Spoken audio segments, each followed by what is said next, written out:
Hai, selamat datang kembali di Leon Time.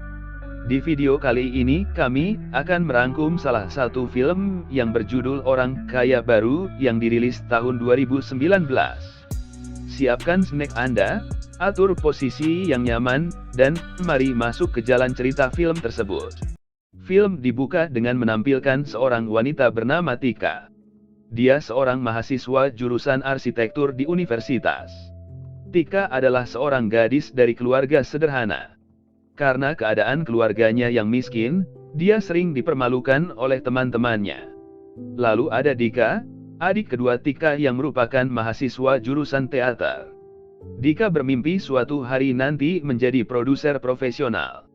Lalu yang terakhir adalah Dotye, adik bungsu Tika yang masih duduk di bangku sekolah dasar. Meski keluarganya serba kekurangan, ketiga anak ini selalu menjalani hari-harinya dengan ceria. Bahkan untuk mendapatkan makanan gratis mereka menghadiri pernikahan orang tak dikenal. Hingga akhirnya mereka harus diusir karena ketahuan oleh kedua mempelai. Hingga suatu hari ayah mereka tiba-tiba meninggal, yang tentunya meninggalkan kesedihan yang sangat mendalam bagi keluarga sederhana tersebut. Mau tidak mau mereka harus beradaptasi tanpa figur ayah lagi. Bahkan Tika dan Dika mengutarakan keinginannya untuk berhenti kuliah dan memilih bekerja. Namun, ibu sangat menghormati keinginan ayah untuk mengirim anak-anaknya sekolah tinggi.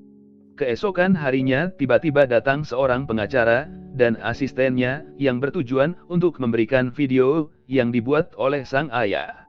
Dalam video tersebut sang ayah mengungkapkan betapa dia sangat mencintai keluarganya. Dan dia juga mengatakan bahwa dia adalah anak dari salah satu keluarga terkaya di Indonesia yang memiliki warisan yang besar. Selama 21 tahun ayah mereka memilih hidup sederhana agar anak dan istrinya menjadi sosok yang sederhana dan mandiri. Namun setelah kepergiannya, sang ayah berencana untuk memberikan semua warisannya kepada anak-anak dan istrinya, agar mereka bisa merasa seperti orang kaya. Awalnya mereka tidak percaya, tetapi ketika pergi ke bank untuk menarik uang mereka justru mendapat 500 juta rupiah. Dan tidak hanya itu, mereka bisa menarik uangnya lagi setelah uangnya habis. Sepulang dari bank mereka langsung menuju ke salah satu resto mewah dan menyewa kamar VIP. Tapi sayangnya kamar VIP itu untuk 5 orang sedangkan mereka hanya berempat. Kemudian mereka memutuskan untuk mengundang salah satu pedagang es buah yang berjualan di depan restoran untuk makan bersamanya. Setelah makan mereka melanjutkan pergi ke mall untuk membeli barang-barang mewah. Keesokan harinya Dotye tiba-tiba menjadi pusat perhatian di sekolahnya karena penampilannya yang sangat berbeda. Tika dan Bayu kini juga semakin dekat karena Tika punya banyak uang. Saat motor Bayu mogok, Tika malah iseng membelikan Bayu motor seharga 19 juta rupiah.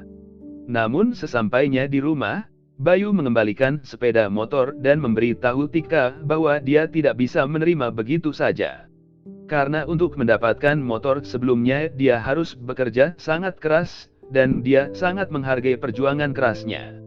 Karena uang mereka selalu digunakan untuk pemborosan uang 500 juta rupiah itu pun habis dalam beberapa hari. Setelah itu mereka kembali menonton video ayah mereka yang mengatakan bahwa dalam waktu dekat mereka akan menerima 15 miliar rupiah. Setelah menarik uang tersebut, hidup mereka menjadi semakin tidak teratur dan selalu dihabiskan untuk kesenangan. Mulai dari membeli rumah seharga 8 miliar, membeli furnitur mahal bahkan satpam di toko furnitur pun mereka beli. Tak hanya itu, mereka juga membeli 3 mobil sekaligus meski tak satu pun dari mereka bisa mengendarai mobil. Di sisi lain, teman-teman Tika yang dulu menggertaknya kini secara bertahap mendekati Tika. Hubungan Tika dengan teman-teman lamanya juga semakin renggang karena sekarang dia lebih banyak bergaul dengan teman-temannya yang kaya. Hal ini sangat mempengaruhi kualitas persiapan Olimpiade Fisika yang akan mereka ikuti. Hubungan dengan Bayu juga semakin renggang akibat peristiwa masa lalu. Ketika Tika mempermalukan Bayu dengan membelikannya sepeda motor meskipun dia meminta maaf atas tindakannya, Bayu dengan ramah memaafkannya. Di sisi lain pertunjukan teater Dika semakin dekat, tetapi sekarang Dika memiliki banyak uang juga meremehkan biaya aktor, seolah-olah uang itu tidak akan pernah habis. Begitu juga dengan ibu yang selalu menghambur-hamburkan uang untuk pengamen dalam jumlah besar. Karena itu ibu juga masuk ke acara TV sebab aktivitasnya menghambur-hamburkan uang untuk pengamen viral di media sosial. Nah, sejak mendapatkan warisan sekarang ibu menjadi lebih serakah. Tika telah menjadi pemabuk dan Dika selalu mengandalkan uang warisan untuk meluncurkan pertunjukan teater. Sampai suatu hari pengacara datang untuk kesekian kalinya untuk menunjukkan rekaman video ayah. Di sana bapak bilang harta pusakanya sudah habis. Dika yang mendengar ini sangat bingung karena butuh banyak uang untuk pertunjukan teaternya. Dan untuk pertama kalinya dalam beberapa hari mereka semua bingung karena tidak punya uang. Padahal dulu tidak punya uang sudah menjadi hal yang lumrah bagi mereka. Sahabat Tika yang terdiri dari orang-orang kaya mulai menjauhinya lagi. Begitu juga dengan Dika yang dilakukan sahabatnya ini yang mulai kecewa dengannya. Satu-satunya yang merasakan perubahan dalam keluarga adalah Dottie. Di mana sekarang tidak ada yang bisa menemaninya, bahkan untuk makan malam. Suatu ketika Tika masih diskotik, dia mendengar seseorang berkata, meskipun Tika adalah anak yang cerdas, mengapa dia di diskotik. Dari situlah muncul keinginan Tika untuk mengubah kebiasaannya dan kembali serius ke Olimpiade. Dia juga memohon kepada teman lamanya yang telah dia tinggalkan untuk memberinya kesempatan lagi. Dari sini semuanya terlihat normal kembali. Tika mulai berpartisipasi dalam Olimpiade. Ibu membagikan sembako kepada fakir miskin, dan entah dari mana Dika berhasil mendapatkan dana untuk sebuah pertunjukan teater. Namun, semuanya ternyata tidak seperti yang diharapkan. Ibu menemukan orang-orang berdesak-desakan, dan mendorong satu sama lain sampai beberapa dari mereka terluka. Tika yang ditangkap karena teman-temannya menggunakan narkoba, dan Dika yang ternyata mendapat dana dari DPR yang sedang berkampanye. Akibatnya pertunjukan yang seharusnya berjalan sangat baik itu hancur. Semuanya tidak berjalan sesuai rencana dan berantakan. Tapi untungnya hasil tes negatif saat tes urin. Keadaan tampaknya tidak cukup untuk membuat mereka sengsara. Suatu malam pengacara datang dengan seseorang yang merupakan adik laki-laki ayah yang tidak akan pernah mereka kenal sebelumnya. Dia ingin mengambil semua harta yang ditinggalkan oleh almarhum. Mereka juga tidak punya pilihan lain selain menyerahkan semua harta mereka kepada pria itu.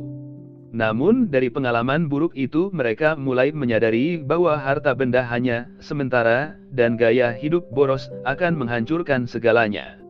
Sekarang mereka percaya bahwa uang dan ketenaran tidak menjamin kebahagiaan seseorang. Singkat cerita mereka kembali ke rumah mereka sebelumnya, dan menjalani kehidupan yang sederhana seperti sebelumnya. Tika dan Bayu akan segera menikah, dan Dika sendiri sudah mulai menerima keadaannya saat ini.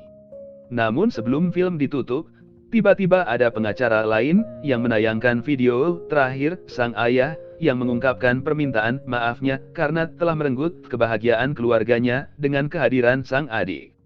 Namun, ternyata pria tersebut bukanlah ayah adik laki-laki melainkan teman dekat ayah yang disuruh berpura-pura menjadi adik laki-laki. Ternyata kekayaan ayah masih banyak. Ayah hanya ingin memberi pelajaran kepada keluarga, jika kamu memiliki banyak kekayaan, kamu tidak dapat menyembunyikan kelembutan. Dan kekayaan yang melimpah tidak dapat memulihkan persahabatan yang telah dibangun dengan indah. Setelah itu film berakhir. Mungkin pesan yang bisa kita ambil dari film ini adalah kebahagiaan tidak hanya ditentukan oleh seberapa kaya Anda. Tapi mungkin hanya menghabiskan waktu bersama teman dan keluarga bagi sebagian orang adalah kebahagiaan sejati. Jadi mulai sekarang habiskan waktumu bersama teman, saudara atau keluarga agar saat kita meninggal nanti tidak ada penyesalan. Terima kasih sudah menonton video ini sampai habis. Jangan lupa like, comment, and subscribe jika kalian suka dengan konten ini. Sampai jumpa di video selanjutnya.